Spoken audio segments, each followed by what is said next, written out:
Welcome to Suman TV. నేను మీ Suman TV Nag. Sridhar సీసీలో ఒక tag ఉంటుంది, విద్యార్థిగా వచ్చి ఉద్యోగిగా వెళ్ళు అనేటువంటిది. అందులో భాగంగానే సెకండ్ ఎపిసోడ్ ఇదే.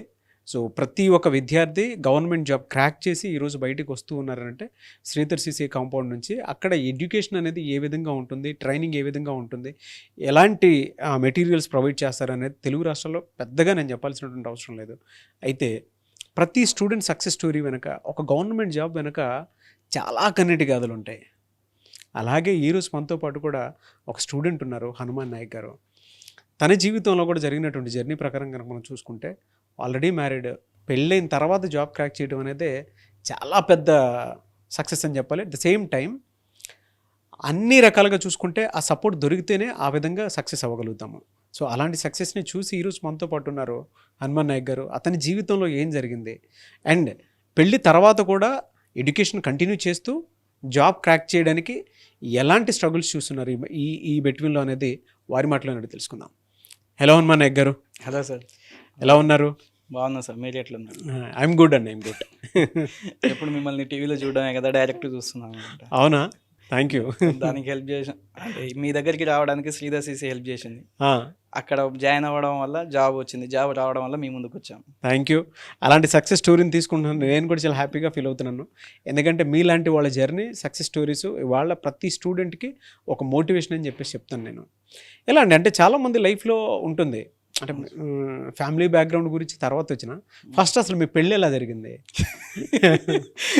మీ క్యూరియాసిటీ మొత్తం నా పెళ్లి మీదే ఉంది. అవును, రైట్ సార్. ఈ 2016లో నా గ్రాడ్యుయేషన్ అయి కంప్లీట్ అయింది sir, BTech mechanical engineer.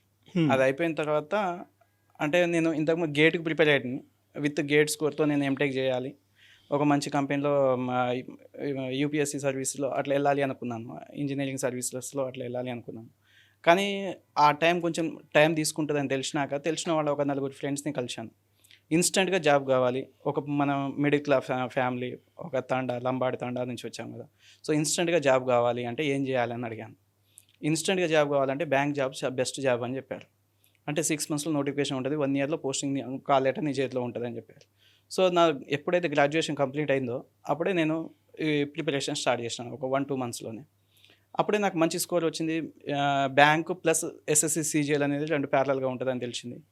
16, 17, 18 3 times నేను ఎస్ఎస్సి సిజిఎల్ మెయిన్స్ కూడా రాసినాను. కాకపోతే నాకు అది రాలేదు. బ్యాంక్ ఎగ్జామ్స్కు ప్రిపేర్ అవుతున్నాను. ఈ టైంలోనే నాకు ఏమైంది అంటే 2018లో 17లో ఎంటెక్ జాయిన్ అవ్వాలి అనిపించింది. అంటే నేను టీచింగ్ ఫీల్డ్ని ప్రొఫెషనల్గా పెట్టుకున్నాను. సో నేను టీచింగ్ చేయాలి అంటే ఏం చేయాలి అంటే ఎంటెక్ ఖచ్చితంగా ఉండాలి అని చెప్పారు. సో దానికోసం ఎంటెక్ జాయినింగ్ కోసం వెళ్ళినప్పుడు మా మిస్సెస్ అంటే మా లైఫ్ పార్ట్నర్ నాకు అక్కడ దొరికిందనమాట. సో అది కూడా తన ఫాదర్ వల్ల నాకు దొరికింది. ఎలా ఎవరు తెలియదు నాకు. బాగా హెడేక్ ఉంటే పడుకొని ఉన్నాను. వాళ్ళ ఫాదర్ వచ్చారు, బాబు కొంచెం జరుగుతావా అన్నారు. ఆ జర్నీ తర్వాత తను పరిచయం చేసుకోవడం, మాట్లాడడం, తర్వాత ఒక 10-15 days నా కాంటాక్ట్ నెంబర్ వాళ్ళే తీసుకెళ్లారు. తర్వాత ఒక 5 days నాకు ఫోన్ చేసినారు. అసలు ఏంది, మా అమ్మాయిని కూడా చదివిస్తూ ఈ ఇంజనీరింగ్ సర్వీసెస్ పంపించాలి అనుకుంటున్నాము, ఈ ప్రాసెస్ ఏంది అంటే, గేట్ కోసం అయితే ఏస్ మేడ్ ఈజీ 2 బాగుంటాయి, దాన్ని పంపించచ్చు సార్ అని చెప్పాను. దాని తర్వాత ఆ పరిచయం వాళ్ళ అమ్మాయి దగ్గరికి వచ్చింది. ఒక 10-15 days తనతో మాట్లాడిన తర్వాత మనం పెళ్లి చేసుకుందామా అని అడిగాను. 10-15 daysకే పెళ్లి చేసుకుందామా, నేను బాగా చూసుకుంటాను నేను అంటే, నువ్వు చాలా ఇన్నోసెంట్గా ఉన్నావు కదా అంటే. తన మీద నాకున్న ఒపీనియన్ బీ ఫ్రాంక్ నేను చెప్పాలంటే, ఎంత అమాయకురాలంటే ఇప్పటికి కూడా తనకేం తెలియదు. బయటికి వెళ్తే నువ్వు బాగుంటావో లేదో, నిన్ను చూసుకుంటారో లేదో నాకు తెలియదు, ప్రాబ్లమ్స్ ఏమైనా వస్తాయేమో, నేనైతే బాగా చూసుకోగలను. నేను చెప్పిన మాట తనకి, నేనైతే బాగా చూసుకోగలను, పెళ్లి చేసుకున్నాను కాన్ఫిడెంట్గా చెప్పేశారు. ఇది నాకు అనిపించింది. వేయలేదా మీకు అప్పుడు? ఏమనిపించలేదు, చెప్పినాను, నాకు అనిపించింది చెప్పాను, నీకు నచ్చితే ఓకే, లేకపోతే లేదని చెప్పాను. సో తను కూడా నాకు కొంచెం టైం కావాలని చెప్పి భయపడుకుంటూ ఏడ్చుకుంటూ వెళ్ళిపోయింది. అట్లా మళ్ళీ ఏమైనా అవుతుందా అనుకున్నాను. అంటే తన ఫ్యామిలీ చాలా పెద్దదన్నమాట, అంత వెల్ ఎడ్యుకేటెడ్, గెస్టెడ్ ఆఫీసర్స్, అంత పెద్ద ఫ్యామిలీస్ నుంచి వచ్చిన అమ్మాయిని ఇట్లా చెప్పాను అయింది. తర్వాత నేను కూడా బాధపడ్డాను. కానీ కొన్ని రోజుల తర్వాత రైట్, మనం మ్యారేజ్ చేసుకుందాం అన్నాను. తనే చెప్పారు? తనే చెప్పింది. 2018 లాస్ట్లో అట్లా కన్ఫర్మ్ అయింది పెళ్లి చేసుకోవాలని. 19 February పెళ్లి చేసుకున్నాం. పెళ్ళైన తర్వాత పెళ్ళికి ముందు ప్రిలిమ్స్ రాసినాను, ఆర్ఆర్బి ఏఎల్పి అనే ప్రిలిమ్స్ రాసినాను ఎగ్జామ్కి. పెళ్ళైన ఒక 10-15 డేస్కి ప్రిలిమ్స్ రిజల్ట్ వచ్చింది. రిజల్ట్ వచ్చినప్పుడు తను రాసింది, అంటే తనకు కూడా నేనే అప్లై చేసినాను, ఇద్దరం క్వాలిఫై అయ్యాము. పెళ్ళయింది, గొడవలు అవుతున్నాయి, ఫైటింగ్లు జరుగుతున్నాయి, చేజింగ్లు ఫైటింగ్లు అన్నీ నడిచినాయి జీవితంలో, ఒక సినిమా లెవెల్లో నడిచింది. రైట్, ఇప్పుడు ఏం చేయాలి? అమ్మాయి ఇంట్లో ఒప్పుకోలేదా? ఒప్పుకోలేదు, ఇప్పటికీ ఒప్పుకోలేదు. ఇప్పటికి కూడా అట్నే ఉన్నాం. 7 years అయింది. ప్రిలిమ్స్ అయింది, 15 days 20 days అవుతుంది. అందరూ కొట్టుకుంటున్నారు, బాధపడుతున్నారు, ఏడుస్తున్నారు. కానీ మనకేం కావాలి? చదువుకుందామనే కదా పెళ్లి చేసుకుందాం. వీళ్ళకి భయపడో వాళ్ళకి భయపడో ఇంట్లో కూర్చుంటే మనకు నడవదు. సో చదువుకోవాలి. ఇంట్లో వాళ్ళేమో సిటీకి పంపించడానికి భయపడుతున్నారు. నేను పంపించకపోతే నేను ఎట్లా చదువుకోవాలి? నీ చదువువద్దు, పాడొద్దు, ఏమొద్దు, ఇంట్లోనే ఉండు, నేను చంపేస్తారు, అది ఇది అని కొన్ని మన ఊర్లలో ఎట్లా చెప్తారు సార్, అట్లా ముచ్చట్లు వచ్చిండే. సరే రైట్ అని చెప్పేసి ఊర్లోనే పొలం దగ్గర కూర్చొని చదువుకునేటోళ్ళు. వాళ్ళు ఫోన్లు చేస్తారు, వీళ్ళు ఫోన్, ఆ గొడవలంతా పక్కకు పెట్టేసి ఇంకా చదువు మీద బాగా కాన్సన్ట్రేట్ చేసిన. ఆ టైంలో మెయిన్స్ ఎగ్జామ్ వచ్చింది. ఇక అప్పుడే తెలిసింది ఏంటంటే ఏఎల్పి అనే జాబ్ కొంచెం టఫెస్ట్ జాబ్ అని తెలిసింది. రైట్లే, నీకు బాగానే తెలియంది కదా, నువ్వు ఇంకోటి కొట్టుకుందు, నేనైతే రాస్తా అని చెప్పిన. తను కూడా సపోర్ట్ చేసింది. ఎగ్జామ్ రాసినాను, క్వాలిఫై అయ్యాను. క్వాలిఫై అయినాక తెలిసింది ఏంటంటే అప్పటికి నేను ఊర్లోనే ఉన్నాను. ఇంకో 2 monthsలో మనకు మొత్తం షెడ్యూల్ అంటే ముందే పెట్టేస్తారు కదా. అవును. సో సైకోమెట్రిక్ ఎగ్జామ్ ఒకటి వస్తుంది. ఈ రిజల్ట్ వస్తుందా రాదా తెలియదు. ఒకవేళ వస్తే నేను రెడీగా ఉండాలి, వచ్చిన తర్వాత కాదు కదా స్టార్ట్ చేయడం. అప్పుడు మా ఫాదర్కి అవుట్ రైట్గా చెప్పేసినాను. మా ఇంట్లో వాళ్ళకి, మా బావ, మా ఫాదర్కి కూర్చోబెట్టి చెప్పాను, ఎవరేమనుకున్నా నాకేం నష్టం లేదు, నేనేం దొంగతనం చేయలేదు, ఇంకేం చేయలేదు, పెళ్లి చేసుకోవాలనుకున్నా చేసుకున్నాను, చూసుకోగలను, చదువు అనే ఒక ధైర్యం ఉంది, నేను చదువుకున్నా, నాకు చదువువచ్చు, ఆ నమ్మకం ఉంది, ఆ చదువుతోనే నేను బతకగలుగుతాను, నాకు ఇంకో ఆప్షన్ లేదు, నన్ను ఇక్కడి నుంచి బయటికి పంపించేసేయి అని చెప్పిన. ఆడికి పోకపోతే నేను చదవలేను అని చెప్పిన. సరే నీ ఇష్టం అని చెప్పినారు, డబ్బులు ఏం లేవు అని చెప్పారు. అప్పుడు తన దగ్గర ఉన్న ఒక 1000-500 ఏమో నా 500 అనుకుంటా, 500 నా చేతిలో పెట్టారు, బాగా గుర్తుంది. ఇద్దరం మిర్యాలగూడ నుంచి ఛార్జ్ పెట్టుకుని ఎల్బీ నగర్లో దిగినాం. అప్పటిదాకా ట్యూషన్ చెప్పినాను, ట్యూషన్ చెప్పిన 10-15 వేలు వచ్చేది ఈజీ మంత్లీ. ఎప్పుడైనా అడిగితే మా బావ పంపించేవాడు. తను ఒక చిన్న ప్రైవేట్ ఎంప్లాయీ, కానీ ఫుల్ సపోర్ట్ అనమాట. టుడే ఇప్పటికి కూడా చాలా సపోర్టివ్ బావ. అట్లాంటిది నేను అంటే మరీ కష్టాన్ని ఏం చూడలేదు సార్. అసలు ఏమీ లేకుండా తినకుండా పండుకున్న రోజులు అయితే లేవు. అట్లాంటిది ఆ రోజు ఊర్లో నుంచి బయటికి వచ్చిన తర్వాత చెప్పులు తెగిపోయినాయి, బాధ అనిపించింది. సరే అని దిగినాను, ఆ చెప్పులు పట్టుకొని కుట్టించుకోలేను కదా అనుకొని ఎల్బీ నగర్లో లగేజ్ పట్టుకొని నడుస్తున్నప్పుడు అది పూర్తిగా పోయింది. ఆ రోజు చెప్పులు లేకుండా ఎల్బీ నగర్ చౌరస్తాలో నడిచాను అనమాట. ఇద్దరం తెలిసిన ఫ్రెండ్స్ మెడ్చల్లో ఉండే. సరే నేను ఇక్కడికి వస్తున్నా అని చెప్పి వాళ్ళ ఇంటికి వెళ్ళాము. ఆ రోజు చెప్పులు లేకుండా పోయినాను, ఏడుపు వచ్చింది. అక్కడికి పోయిన తర్వాత మన దగ్గర ఒక 200-300 ఏమో మిగిలినాయి, ముందు వెనకాలని చూసుకుంటే. దాంతో గుర్తుంది, 1 kg రైస్, ఓ ప్రియా పచ్చడి, పెరుగు ప్యాకెట్. ఆ రైస్ వండుకోవడానికి ఫ్రెండ్స్ హెల్ప్ చేసినారు, దాంతో తిన్నాం. ఇంకా నెక్స్ట్ డే ఏం చేయాలి? మనకు వచ్చింది చదివే కదా, ఈ రిజల్ట్ వస్తుందో రాదో తెలియదు, నువ్వైతే ఆ సైకోమెట్రీ అనేది ఎట్లుంటుందో ఏంది అని మొత్తం తెలుసుకో అని చెప్పింది. అది తెలుసుకునే పనిలో నేనున్నా, ఎంప్లాయ్మెంట్ దేవులాడుకునే పనిలో తనుంది. తనకు కూడా ఏం చెప్పినా అంటే, నాకు తెలిసింది ఎంప్లాయ్మెంట్ అనేది ట్యూషన్ ఒక్కటే, సో నువ్వు కూడా ట్యూషన్స్ చెప్పడానికి ఇష్టపడు, టీచింగ్ ఫీల్డ్ చాలా బాగుంటుంది, నువ్వు చెప్పగలవు అంటే నాకు భయం అన్నది. లేదు, ఒక 2 సార్లు నాకు చెప్పు, నేను చెప్తా, ఎట్లా చెప్పాలో చెప్పు అంటే, ఆ మ్యాథమెటిక్స్ అని నేను చెప్పేటోడిని, ఇట్లా చెప్పాలి అని, రైట్ అని తను కూడా. అప్పుడు ఈ టైంలో మాకు ఒకసారి అక్కడ జిరాక్స్ సెంటర్ ఉంటుండే సార్, ఆ సార్ పేరు కూడా శ్రీధర్. ఒకరోజు జిరాక్స్ కోసమని వెళ్ళాను.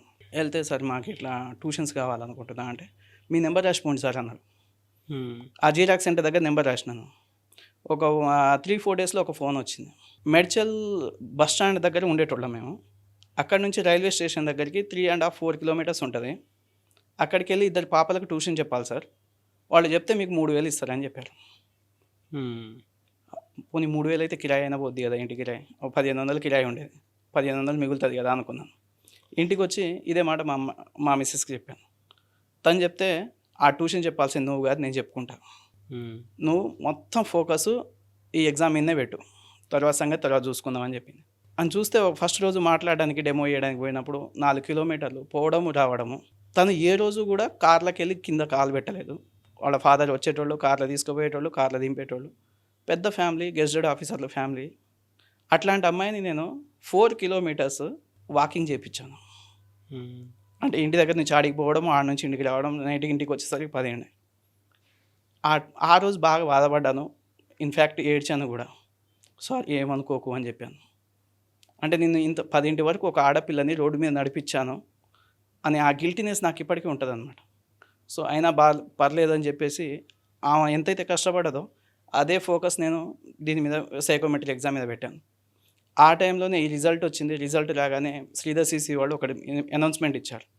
ఎవరైతే CBT2 మెయిన్స్ ఎగ్జామ్ క్వాలిఫై అవుతారో వాళ్ళ హాల్ టికెట్ కనుక దీంట్లో పెడితే, వాళ్ళ వెబ్సైట్లో పెడితే మీకు ఫ్రీ యాక్సెస్ ఇస్తాం మేము సైకోమెట్రిక్ టెస్ట్కి అని చెప్పారు. అది అసలు ఒకవేళ మనం కోర్స్ తీసుకోవాలంటే 5-10 వేలు అవుతుంది. వీళ్ళు ఫ్రీగా ఇస్తున్నారు కదా. ఇంకా మా మిస్సెస్ ఏం చేసిందంటే నాకు తెలియకుండానే అది డౌన్లోడ్ చేసింది, అందులో పెట్టింది. ఇక రేపటి నుంచి శ్రీధర్ సిసి వాళ్ళు రోజు ఎగ్జామ్స్ పెడతారంట అని చెప్పింది. అసలు మీరు నమ్మరు కానీ వాళ్ళు ఒక 1000-1500 ఎగ్జామ్స్ పెట్టుంటే నేను వాటిని ఒక్కొక్క ఎగ్జామ్కి రీఅటెంప్ట్ ఎగ్జామ్స్ ఉంటాయి కదా, ఒక్కొక్క దానికి 4-5 సార్లు రాసి ఉంటాను నేను. నాకు ఇంకో ఆప్షన్ లేదు, నాకు జాబ్ కావాలంతే. ప్రిలిమ్స్ వచ్చింది, మెయిన్స్ వచ్చింది, సైకోమెట్రీలో నాకు పోవద్దు. ఆ సైకోమెట్రీ ఎగ్జాము దాంట్లో రిజర్వేషన్ ఉండదు. నాకు రిజర్వేషన్ బ్యాక్గ్రౌండ్, కానీ సైకోమెట్రీలో రిజర్వేషన్ ఉండదు. ఓవరాల్ అందరూ క్వాలిఫై కావాలి, అందరికీ మినిమం 18 మార్క్స్ రావాలి. బహుశా నాకు తెలిసినంత వరకు సైకోమెట్రీ ఎగ్జామ్లో హైయెస్ట్ స్కోర్ చేసి నేను 27 మార్క్స్ చేసినాను. ఎందుకంటే తర్వాత అవుట్ ఆఫ్ 30 నాకు ఇంకో ఆప్షన్ లేదు. ఆ పేపర్ని అయితే శ్రీధర్ సిసి పెట్టిన పేపర్ని ఒక్కొక్క పేపర్ని 3 సార్లు రాసి ఉంటుంది నేను. ఇంకో పని లేదు, పొద్దున్నే లేవడము, కూర్చోవడము, ఇంక ఎగ్జామ్స్ రాయడము, లేవడం, కూర్చోవడం, ఎగ్జామ్స్ రాయడం, బయటికి పోవడం. బయటికి కూడా ఏం లేదు, మనకేం పని లేదు. బయటికి పోవాలంటే డబ్బులు కావాలి, అది లేదు మన దగ్గర. లేడని చెప్పి అవుట్ రైట్గా ఆ ఎగ్జామ్ రాసినాను. అట్లా అది అయిపోయిన తర్వాత కొంచెం రిలాక్స్ అయినా. 1 డే రిజల్ట్ వచ్చింది, క్వాలిఫై అని చెప్పి. అది క్వాలిఫై అయిపోగానే అదే టైంలో మనకు కరోనా అటాక్. ఆ కరోనా అట్లా ఉండడం వల్ల మనకు కొంచెం డిలే అయింది. 18 నోటిఫికేషన్, 19లో జాయినింగ్ అవ్వాలి, అట్లాంటివి 2020లో అయింది. ఆ జాయినింగ్ అయినాక పెద్ద సినిమా ఏంటంటే పోస్టింగ్ తీసుకుపోయి బెల్లంపల్లి అనే ప్లేస్లో పెట్టాడు. అది ఎక్కడ ఉందో కూడా నాకు తెలియదు. మన నల్గొండ, హైదరాబాద్ తప్పిస్తే 3వ ఊరు తెలియదు. అట్లాంటిది బెల్లంపల్లి అనేది ఒక పెద్ద జంగిల్, అది అడవి, మంచిర్యాల దగ్గర ఉంటుంది, ఆదిలాబాద్ డిస్టిక్ అని తెలిసి. ఆడికి తీసుకపోతే ఈవెన్ తీసుకొని పోయి ఇక్కడ ఉండలేదు కదా, అక్కడికి తీసుకెళ్ళిపోయాను. మా లోకో పైలట్ జాబ్ ఎట్టుంటుందంటే ఒకరోజు మనం డ్యూటీ తీసుకుంటే 3 రోజుల తర్వాత ఇంటికి వస్తాం. 2 days 3 days పడుతుంది. నేను పొద్దున్న పోతే సాయంత్రం వచ్చేవరకే నాకు 50 సార్లు ఫోన్ చేస్తుంది. ఇంకోటి, మనం ఫోన్ వాడొద్దు. 3 రోజుల దాకా మనం బతికినామా తెలియదు, సచ్చినామా తెలియదు. ఈయన ఎప్పుడు వస్తాడా అని దర్వాజా దగ్గర బిక్కుమంటూ ఆ దర్వాజా దగ్గర కూర్చొని ఉండేది. ఇంకా ఆ టైంలో ఇంకా అప్పుడే బ్యాక్ టు సికింద్రాబాద్ అని ట్రాన్స్ఫర్ లెటర్ ఆప్షన్ ఉంటే పెట్టేసినాను. హైదరాబాద్ అయితే కొంచెం మనం బతికిన ప్లేస్ కదా. మళ్ళీ ఇంకో అందరికీ లేని భయం ఏంటంటే మనకి ఎవరు ఎక్కడి నుంచి వస్తారో తెలియదు. ఇది ఒక భయం వెంటాడుతుంది. ఆ భయంతోనే అక్కడ దాకా బతికాం. అంటే 19 నుంచి 20-21 వరకు అట్లనే ఉండి, దాని తర్వాత సనత్ నగర్ పోస్టింగ్ వచ్చింది. సనత్ నగర్ రాగానే వచ్చిన సెకండ్ డే, నువ్వు నాకు చేసిన హెల్ప్ వరకు చాలు, నేను జాబ్ చేస్తున్నా కదా. నెక్స్ట్ డే దాన్ని తీసుకొచ్చి అమీర్పేట శ్రీధర్ సిసిలో జాయిన్ చేసినాను. వైఫ్ అండ్ హస్బెండ్ ఇద్దరు. నేను చూసుకోగలను, నువ్వు లే. తను ఫస్ట్ 3 monthsలోనే మన ఈ RRB 2 రీజనల్ రూరల్ బ్యాంక్స్ ఉన్నాయి కదా, IBPS 2, SBI 2, IDBI, ఈ 7 ఎగ్జామ్స్ ఇంటర్వ్యూస్ వరకు వెళ్ళింది తను విత్ ఇన్ 3 monthsలోనే. తన ఇంగ్లీషు చాలా, అసలు బ్యాంక్ ఎగ్జామ్స్ రాసే వాళ్ళలో 100లో 70% మందికి ఇంగ్లీష్ రాదు అని నా ఒపీనియన్. ఆ ఇంగ్లీష్ మన పల్లెటూరులో నుంచి వస్తాం కదా సార్, ఆ ఇంగ్లీష్ రాకపోవడం వల్ల నిజంగానే రాదు. ఆ ఇంగ్లీష్ రాకపోవడం వల్లనే మనకు జాబ్ రావట్లేదని నేను అనుకున్నాను. కానీ దేవుడి దయ వల్ల తను ఏ రోజు ఇంగ్లీష్ ఎగ్జామ్ రాయదు, ఇంగ్లీషు చదవదు, ఒక్క బుక్ ముట్టుకోదు. కానీ 17-18 మార్కులు వస్తాయి అవుట్ ఆఫ్ 25 మార్క్స్కి. ఆడ క్వాలిఫై కావడానికే కష్టం. అట్లాంటిది తనకు 17-18 మార్క్స్ వస్తుంది. కానీ మ్యాథడ్ క్వాంట్ దగ్గరికి వచ్చేసరికి మొత్తం 0 అయిపోతుంది. తనకున్న ప్లస్ అది, మైనస్ ఇది. మామూలుగా ఇన్స్టిట్యూట్లో 100 మందిలో 99 మందికి మ్యాథ్స్ వస్తుంది, కానీ ఇంగ్లీష్ రాదు. అరే దేవుడు నీకు ఇది ఇచ్చాడు, నువ్వు చాలా ఈజీగా అయిపోవచ్చు అని చెప్పి తను మోటివేట్ చేసి సుధీర్ సార్ దగ్గరికి తీసుకెళ్ళాను. సార్ తను మ్యాథ్స్ అంటే భయపడుతుంది సార్, మా కండిషన్ ఇది, సినిమా ఇది అని మొత్తం చూపించాను సార్కి, ఓ 3D పిక్చర్ చూపించాను. నాకు ఇంకో ఆప్షన్ లేదు, నేను జాబ్ చేయాలి, తను జాబ్ కొట్టాలి అని చెప్పినాను. నేను చూసుకుంటాను బ్రదర్, దాన్ని ఏం లేదు, నువ్వు నాకు ఇంతగానో చెప్పాలా అన్నాడు. ఆ రోజు శ్రీధర్ సార్తో మాట్లాడిన మాటలు ఇప్పటికి గుర్తున్నాయి అనమాట. తను రిసీవ్ చేసుకున్న పద్ధతి, చాలా బిజీగా ఉంటారు కదా సార్. అవును. ఇట్లా మీ స్టూడెంట్స్ నా కండిషన్ ఇస్తారని చెప్తే నేను చెప్పినంతసేపు విన్నారు పాపం. విన్నాక సెకండ్ డే నుంచి తను కనిపించిన ప్రతిసారి ఏమ్మా ఎట్లుంది, ఈ మార్క్ టెస్ట్ ఎన్ని మార్క్స్, ఈ మార్క్ తను సార్ రోజు పలకరించేసరికి ఒక బూస్టప్ ఎక్కువైంది, కాన్ఫిడెన్స్ ఎక్కువైంది. ఒక ఇంగ్లీష్ సారు, ఒక రీజనింగ్ సార్ అని చెప్పింది, చాలా బాగా హెల్ప్ చేస్తారు అని చెప్పింది. అట్లా తనకు కూడా అదే ప్రిలిమ్స్ మెయిన్స్ ఇంటర్వ్యూ వరకు వెళ్ళేసరికి ఆ ఎల్ఐసిలో ఏడిఓ అని ఒక పోస్ట్ పడింది, అప్రెంటిస్ డెవలప్మెంట్ ఆఫీసర్ అని. అది తను క్రాక్ చేసింది. ఆ ఇంటర్వ్యూ ఉండేది. అదే ఇంటర్వ్యూ టయానికి మనకు రైల్వేలో ఒక పెద్ద ఇన్సిడెంట్ జరిగింది. ఇక్కడ వెస్ట్ బెంగాల్ దగ్గర కాంచన్గంగా అని ఒక ట్రైన్ యాక్సిడెంట్ జరిగింది. మీకు ఐడియా ఉండి ఉంటుంది. కాంచన్గంగా అని ఒక పెద్ద యాక్సిడెంట్ జరిగితే చాలామంది చచ్చిపోయినారు అనమాట. లైవ్ డెత్స్ జరిగినాయి అక్కడ. అయితే నేను ముందే ఎక్స్పెక్ట్ చేసినాను ఏమని, తన బ్యాక్గ్రౌండ్ ఫ్యామిలీ బ్యాక్గ్రౌండ్ అడుగుతారు. మీ హస్బెండ్ పెళ్ళయిందని చెప్తుంది, మీ హస్బెండ్ ఏం పని చేస్తారని చెప్తారు, రైల్వేలో అంటారు. వాళ్ళు ఏం అడుగుతారు, రైల్వేలో మొన్ననే ఒక ఇన్సిడెంట్ జరిగింది కదా, దాని గురించి తెలుసా అన్న. 4 రోజులు దాని గురించే ట్రైనింగ్ ఇచ్చాను అనమాట. రైల్వేలో ఆ టర్మినాలజీతో సహా తనకు చెప్పాను నేను. అంటే ఇదో లూప్ లైన్ అంటారు, ఈ సిగ్నల్ని ఇట్లా అంటారు, అట్లా అంటారు, ఇవన్నీ మాకున్న టర్మినాలజీస్ అన్నీ తనకు చెప్పాను. సేమ్ నేను గెస్ చేసిందే జరిగింది. ఇంగ్లీష్ బాగా మాట్లాడుతుంది, కాన్ఫిడెంట్గా మాట్లాడుతుంది. ఆడ ఇంటర్వ్యూ ప్యానల్ అడగానే మీ గురించి చెప్పండి, సెల్ఫ్ ఇంట్రడక్షన్ అనగానే ఇదే చెప్పింది, మా హస్బెండ్ ఈ పని చేస్తాడు. రైట్, మొన్ననే ఒకటి జరిగింది కదా, దాని గురించి తెలుసా మీకు అన్నాడు. 1/2 అవర్ చెప్పింది.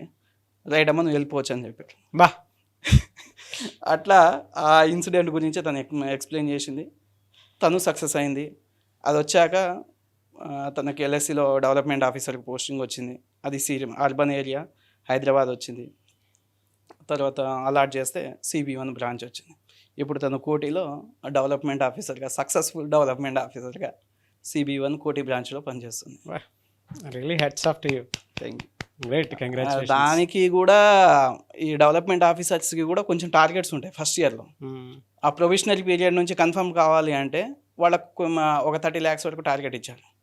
మన బ్యాక్గ్రౌండ్ చూస్తే ఏముంటుంది, ఏమీ లేదు. పోనీ ఎవరినైనా అడుగుదామా, పాలసీస్ చేయాలంట, ఇన్సూరెన్స్ అంట, ఏజెన్సీ అంట, మనకి ఏమీ అసలు జీరో నాలెడ్జ్.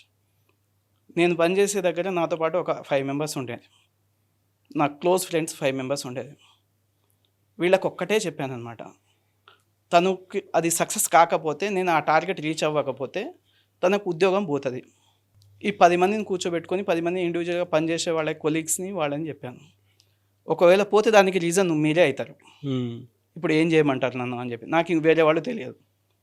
మీరు నమ్ముతారో లేదో, వాళ్ళు ఇచ్చిన 26 lakhsని, ఆ టార్గెట్ అనే నెంబర్ని ఈ 10 మంది వాళ్ళ వీళ్ళు వాళ్ళకి తెలిసిన వాళ్ళలో చేసి ఆ 36ని కాస్త 30 lakhs ప్రీమియం కట్టించి అసలు అంటే వాళ్ళ ఉండే 64 మంది అక్కడ రిక్రూట్ అయితే చాలామందికి లాస్ట్ మినిట్ వరకు కూడా కష్టమైంది. అట్లాంటిది 3 months బిఫోరే నా టార్గెట్ ఫినిష్ చేసినాను. తన కోసం ఎంత పడ్డా అంటే దాని తర్వాత సినిమా నాకు తెలియదు. నాకు అప్పుడే తన ప్రొఫెషనల్ పీరియడ్లో ఉన్నప్పుడే మనకు Sudheer sir, Sridhar sir success మీట్లో హరిహర కళాభవన్ సికింద్రాబాద్లో కలిశారు. సుధీర్ సార్కి చెప్పాను, సార్ ఇట్లా నేను ALP, తను డెవలప్మెంట్ ఇప్పుడు ఏడియోగా చేస్తుంది సార్, అందుకే తను ఇక్కడికి వచ్చిందంటే, సుధీర్ సార్కి మీకు తెలియని విషయం ఏంటి తెలుసా, సార్ ఈ ఫీల్డ్లోకి రాకముందు తనకు ఫస్ట్ వచ్చిన జాబ్ కూడా ఏడియో పోస్టే. నాకు ఈ మాట సుధీర్ సార్ చెప్పారు, శ్రీధర్ సార్ చెప్పారు విజయవాడ. శ్రీధర్ సార్ చెప్పింది ఏంటంటే, నాకు కూడా ఇదే పోస్ట్ వచ్చింది కానీ నేను వద్దనుకున్నాను అన్న. మరి ఏం చేసినాను సార్ అంటే, 2-3 వచ్చారు కానీ వాళ్ళు ఈ జాబ్ నీతో కాదు అని చెప్పారు. నాకు ఆ కాదు అనే మాట నేను వినడానికి ఇష్టపడలేదు. నేను చేయాలి, సక్సెస్ అవ్వాలి, దాని తర్వాత క్విట్ అవ్వాలి. టార్గెట్ ఫినిష్ చేసినాను, సక్సెస్ అయ్యాను, దాని తర్వాత నేను చేసినాను రాబాయ్ అని చెప్పేసి రిజిగ్నేషన్ లెటర్ ఇచ్చేసి బయటకు వచ్చేసినాను. నాకు టీచింగ్ ఫీల్డ్ ఇష్టం, టీచింగ్లోకి వచ్చానని శ్రీధర్ సార్ చెప్పారు ఈ మాట. అట్లా తన్ని కూడా ఒక సక్సెస్ఫుల్ డెవలప్మెంట్ ఆఫీసర్గా చేసినాను. నేను కూడా జాబ్ చేస్తున్నాను. అంటే చదువుకుని నమ్ముకొని పెళ్లి చేసుకున్నాను. చేసుకున్న పెళ్ళిని నిలబెట్టుకోవడం కోసం ఉద్యోగం చేసినాం. అంటే ఏం నేర్చుకున్నారు అసలు ఈ జర్నీ మొత్తం మీద మీరు కష్టపడిన దాంట్లో? అటు జాబ్ పరంగా చూసుకున్నా, దాంతోపాటు సోషల్ ఇమేజ్ పరంగా చూసుకున్నా, ఓవరాల్గా ఏం నేర్చుకున్నారు? అంటే ఎట్లాగో బతికారు. సోషల్ లైఫ్ అనేది చాలా నేర్పిస్తుంది సార్. కొన్ని నిద్రపోని రాత్రులు అంట చూడు, అట్లా నాకు నిద్రపోని నెలలు సంవత్సరాలే ఉన్నాయి.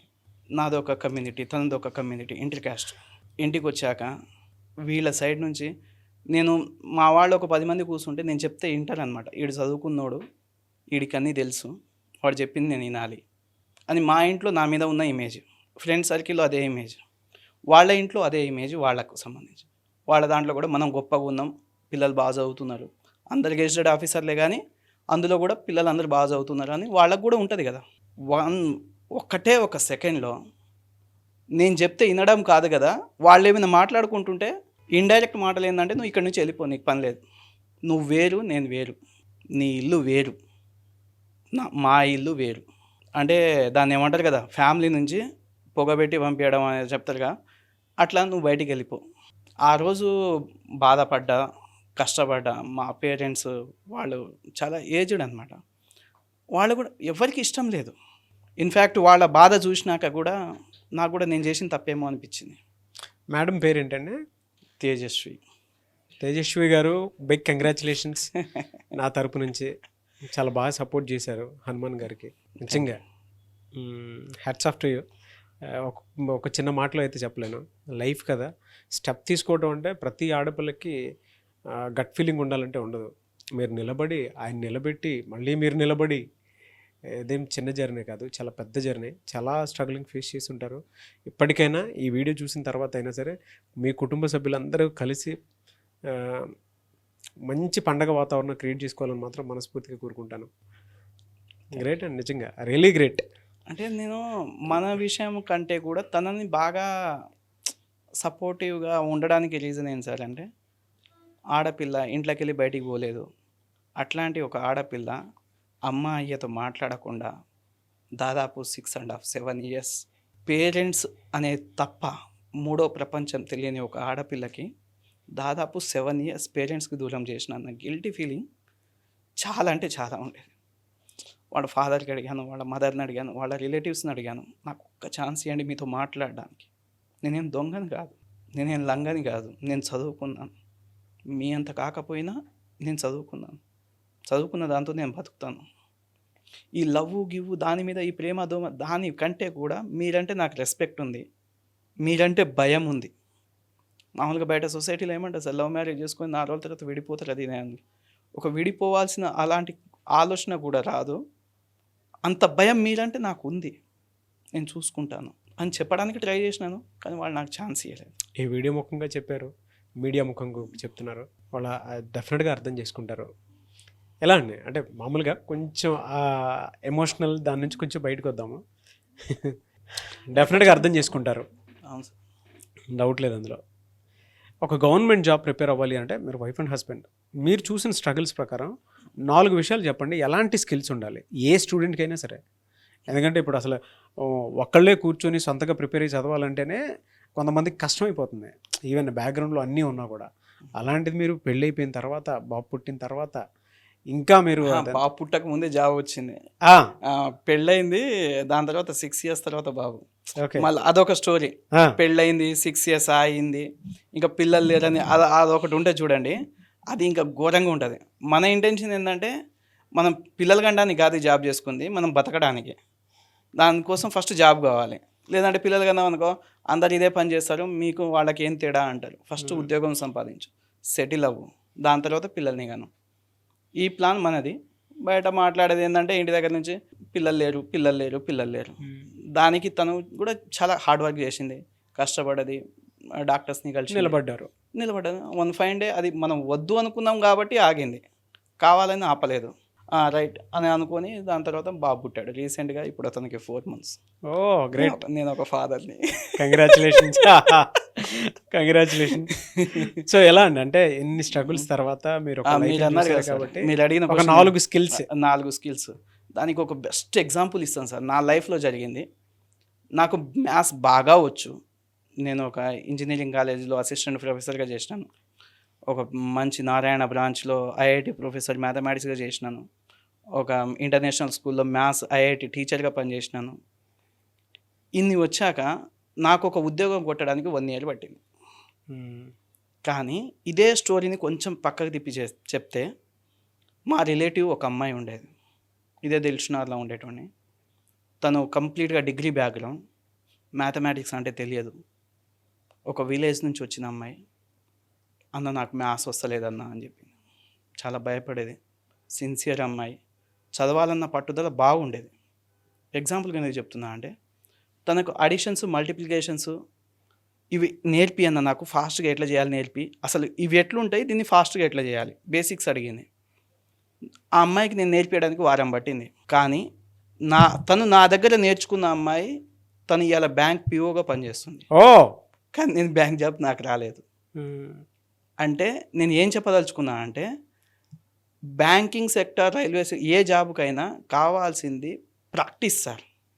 మన తెలివి ఎవ్వరికి అక్కర్లేదు.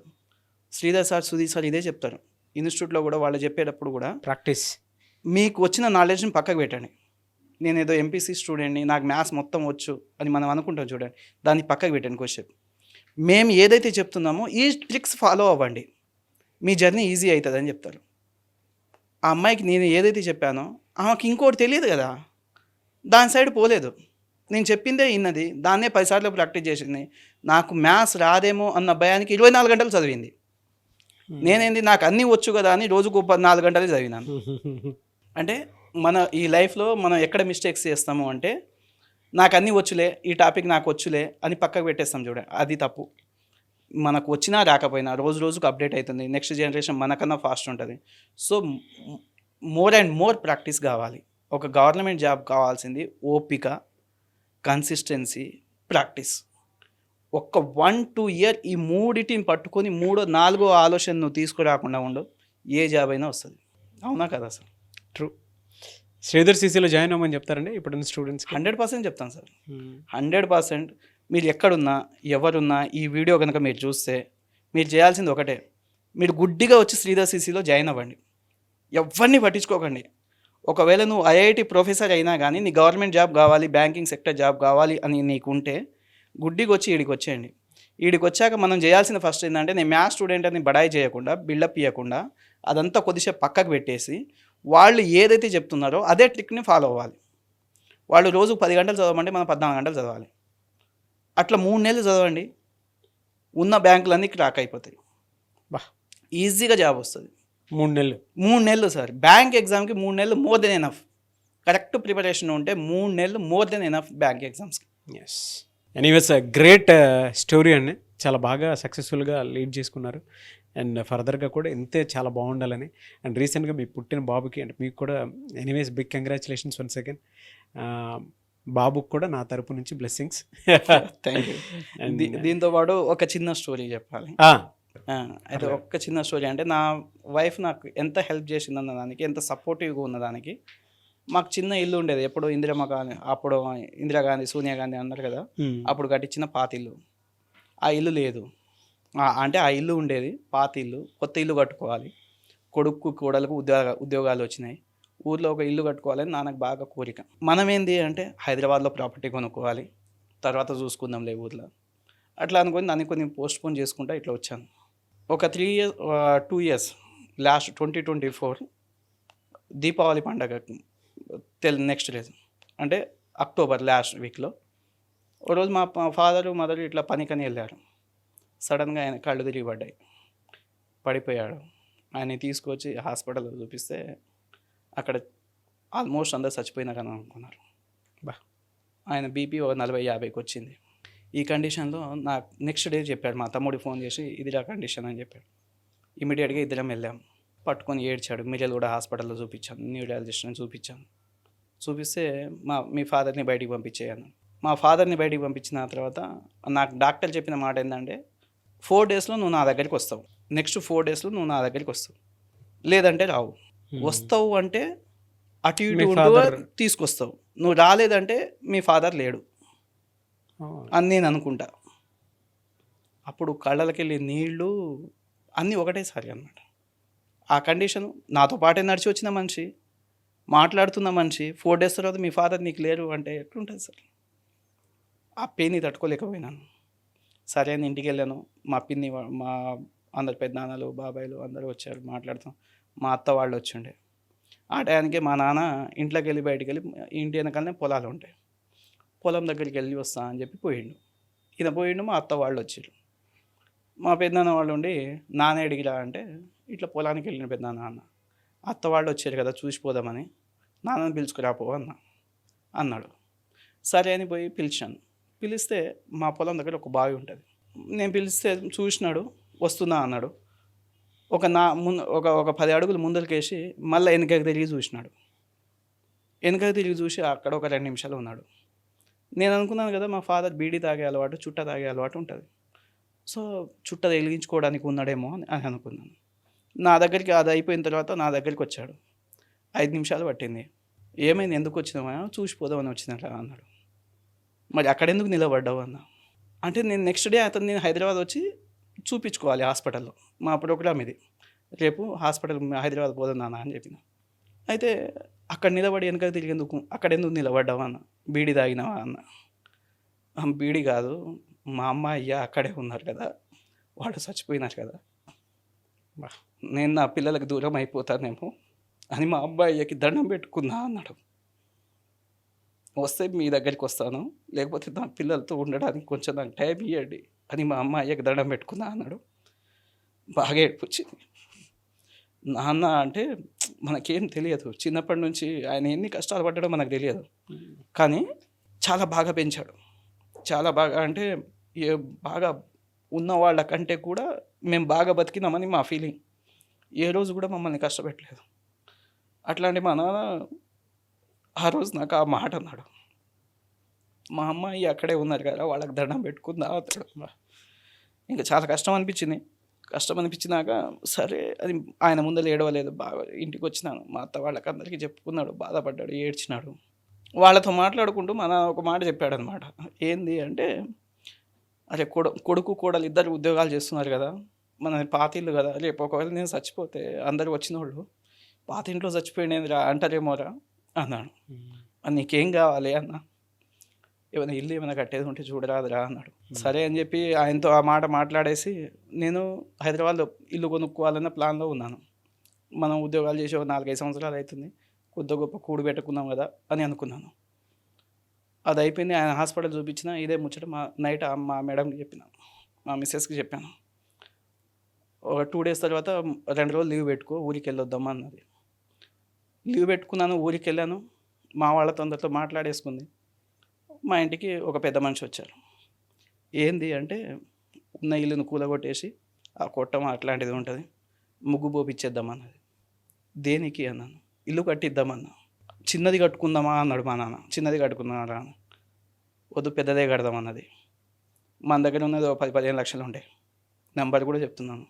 కానీ ఆ ఇల్లుకు 30 లక్షలు అయింది. మా ఊర్లో ఒక లంబాడి తండాలో 30 లక్షలు ఒక కొడుకుగా పెట్టడానికి నేను గర్వంగా ఫీల్ అవుతాను. దానికి పక్కింటి నుంచి వచ్చిన అమ్మాయి అంత పెట్టడానికి కూడా నాకు సపోర్ట్ చేసింది. మీ పేరెంట్స్కే కదా, ఎంతైనా పెట్టేసి ఓ మంచి ఇల్లు ఉండాలి వాళ్ళకి. నా కొడుకు మంచి ఇల్లు కట్టించారు అని.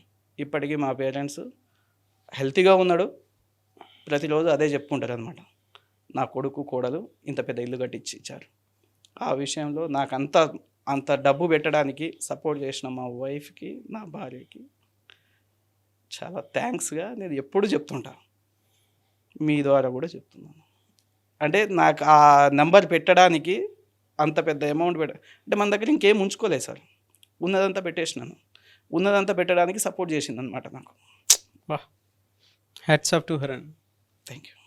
ఉన్నారా మీ ఫాదర్ ఇప్పుడు? ఉన్నారు. ఈరోజే నేను వస్తూ అతనికి మిడిల్ కూడా బస్సు ఎక్కించి నేను ఇటు వచ్చాను. ఓ వెరీ గుడ్. మొన్ననే వచ్చిండే, అడిగానని చెప్పండి. థ్యాంక్స్. Great story. ఇలాంటి ఇన్స్పైరింగ్ స్టోరీస్ తోటే చాలామంది వాళ్ళ వెనక చాలా పెయిన్ ఉంది, ఎంత పెద్ద సక్సెస్ఫుల్ లైఫ్ చూస్తున్నారు అని అంటే. Thank you, hats off to you once again. I wish you all the best. Thank you. So ఎవరు ఎక్కడి నుంచైనా అప్రోచ్ అవ్వచ్చా మిమ్మల్ని? అప్రోచ్ అవ్వాలంటే డెఫినెట్గా మాకు ఫీడ్బ్యాక్ సిస్టమ్ అనేది ఒకటి ఉంటుందండి. ఏ బ్రాంచ్లో స్టూడెంట్ అయినా వాళ్ళకి కష్టం కలిగితే ఫీడ్బ్యాక్ అని వాళ్ళ అకౌంట్లోనే ఉంటుంది. అది కనుక పెడితే దాన్ని నేనే చదువుతాను. అవసరాన్ని బట్టి ఫోన్ చేసి కూడా పిల్లోడికి కష్టం బాగా ఎక్కువ ఉంది అంటే నా అంతటి నేను ఫోన్ చేసి కూడా మాట్లాడతాను. Great sir. ఆ ఫీడ్బ్యాక్లన్నిటికీ ఆన్సర్ కూడా నేనే పెడతానండి. అదే అండి, ఒక్కొక్క టీచర్గా కాకుండా ఫాదర్హుడ్ నేచర్ తోటి Yes. స్టూడెంట్స్ని గైడ్ చేస్తారు. డెఫినెట్గా అండి. మేము మా పిల్లలతో నిజం చెప్తున్నాం, ఎవరు నమ్మరు, మేము మా పిల్లలతో గడిపే టైం కన్నా ఈ పిల్లలతో గడిపే టైం ఎక్కువ అండి. True sir. Anyways thank you so much Sridhar sir. Thank you.